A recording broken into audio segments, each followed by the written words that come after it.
Ready na ang ating hipon with tomato sauce and garlic. Tomato sauce po natin is ketchup. Yan, look so yummy.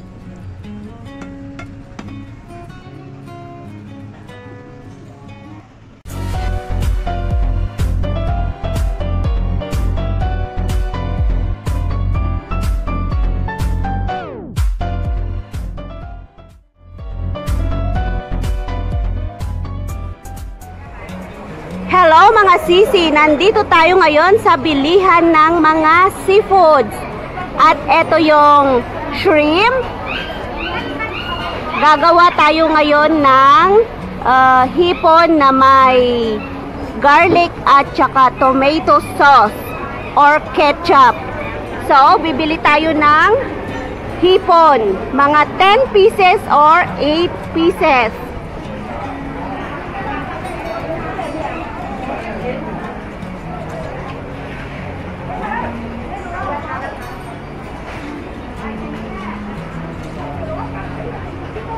Ito guys, ipapakita ko muna sa inyo yung bilihan ng seafoods dito sa Saikong. Yan, ililibot ko kayo dito sa kanilang store. At ang dami-dami nga guys. Yan. Ayun, si lola ko bumibili ng hipon. Yan, kasama ko si lola. Kasi birthday ni sir. So, bibili kami ng hipon na iluluto namin kasi favorite nila yung hipon na may ketchup. Ang sarap kasi ng luto ko guys, so nasasarapan sila. Ayan.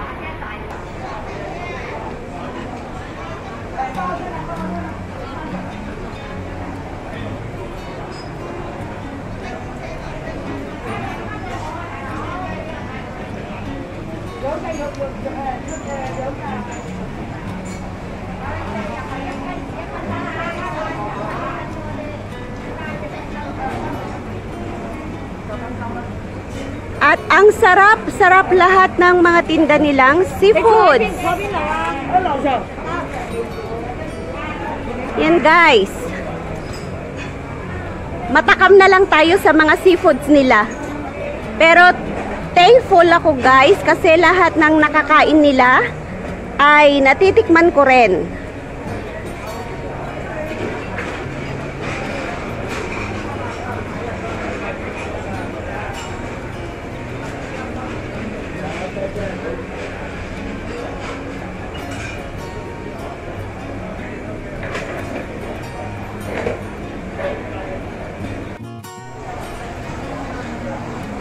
At eto guys, hinihintay ko si Lola. Ayan. Dito tayo sa mga seafood.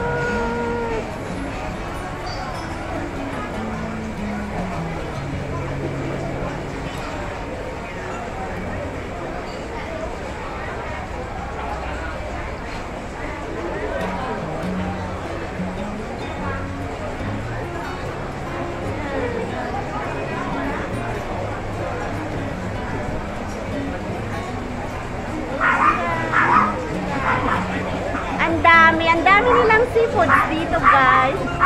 O diba? Ang sarap. Yan.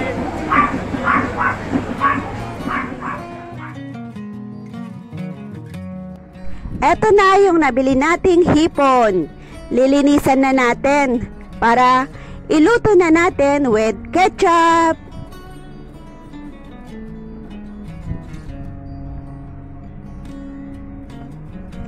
Tanggalin natin yung black niya sa likod. Sungkitin natin ng toothpick.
Ready na yung ating hipon, malinis na. So, eto yung mga ingredients natin. Yung ketchup. Yan ang pang sauce natin. Tapos, bawang. So, dikdikin na natin yung bawang natin. At magluto na tayo.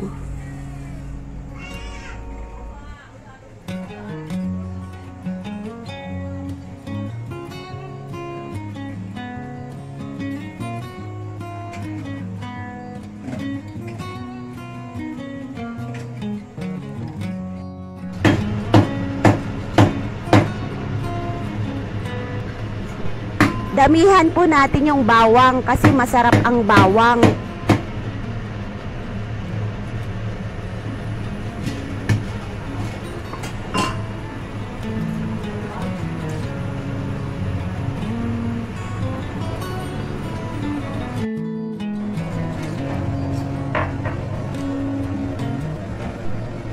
Ready na lahat yung ating mga ingredients. So, magluluto na tayo. Igigisa natin yung bawang. Yan, kailangan mag-brown para mabango.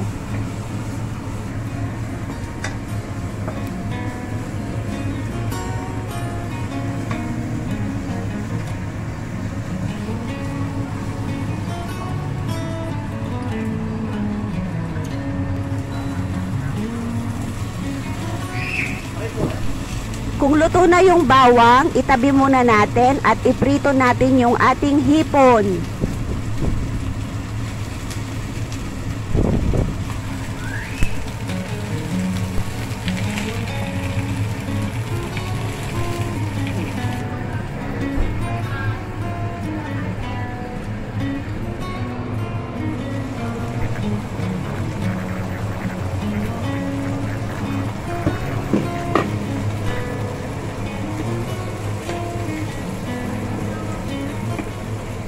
Luto na rin yung ating hipon, so lagyan na natin ng ketchup. Yun ang gagawin nating sauce ng hipon.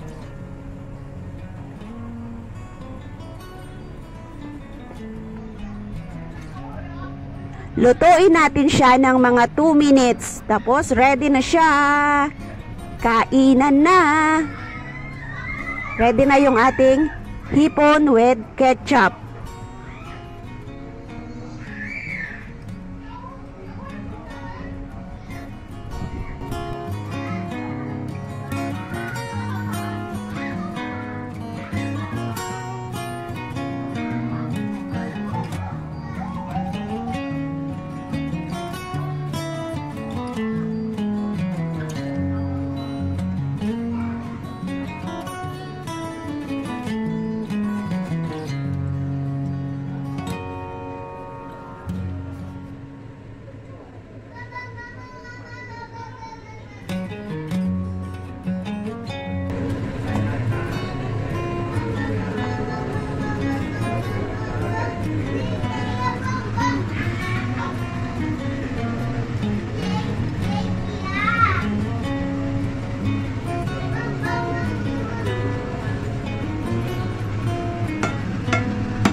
Thanks for watching mga sisi. Sana nasarapan kayo sa aking luto.